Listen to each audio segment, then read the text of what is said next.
আসসালামু আলাইকুম প্রিয় বন্ধুরা, আশা করছি আপনারা সবাই ভালো আছেন।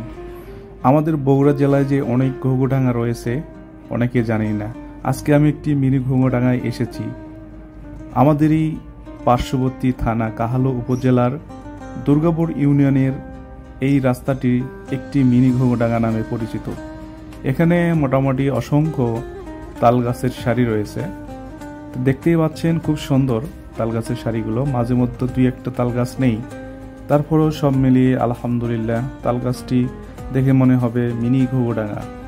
তো যাই হোক, এখানে আপনারা আসলে একটা গ্রামের একটা প্রাকৃতিক সৌন্দর্য খুঁজে পাবেন এবং ফিল নিতে পারবেন। সুন্দর সুন্দর সারি সারি এরকম তাল গাছ দেখলে কার না ভালো লাগে। তো আপনারা যদি আসেন এখানে অনেক ভালো লাগবে। আপনারা দেখতে পাচ্ছেন সারি সারি তাল গাছ, এবং ড্রোন ভিউর মাধ্যমে আপনাদের একটু দেখালাম, পাখির চোখে দেখানোর চেষ্টা করতেছি।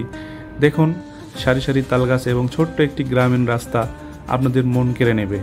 যদি এখানে আসতে চান অবশ্যই বিকেলবেলা আসবেন, কারণ এখানে অনেক রোদ থাকে এবং বুঝতে পারতেছেন এখানে সামান্য একটু ফাঁকা জায়গা রয়েছে এবং মাঝে মধ্যে দুই একটা তাল গাছ নেই। তো আমি আপনাদের একটু দেখাচ্ছি এখানে উপর থেকে, কারণ অনেক উপরে গিয়েছি, কারণ আমার সামনে এখানে হাই ভোল্টেজের তার রয়েছে, যদি ড্রোনটা ক্র্যাশ করে এজন্য আমি একটু উপরে নিলাম। আমার সামনে দেখতে পাচ্ছেন যে একটি গ্রাম দেখা যাচ্ছে। এই গ্রামটির নামই হচ্ছে দুর্গাপুর গ্রাম, এবং তারপরেই হচ্ছে দুর্গাপুর বাজার রয়েছে।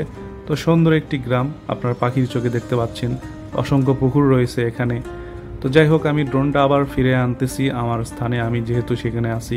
তো উপর থেকে দেখুন ছোট্ট ছোট্ট তাল গাছগুলো, মানে তাল গাছ কিন্তু অনেক বড়, কিন্তু উপর থেকে ছোট ছোট দেখা যাচ্ছে, আপনারা দেখলেই বুঝতে পারবেন। তো আপনারা যদি এখানে আসতে চান অবশ্যই আমাকে কমেন্ট করে জানাবেন, আমি ঠিকানাটা দিয়ে দেব। তারপরেও বলি, এটা হচ্ছে বগুড়া জেলার কাহালু থানার দুর্গাপুর ইউনিয়ন অন্তর্গত দুর্গাপুর গ্রামের পাশেই এই মিনি ঘুঘুডাঙ্গা তাল গাছটি অবস্থিত।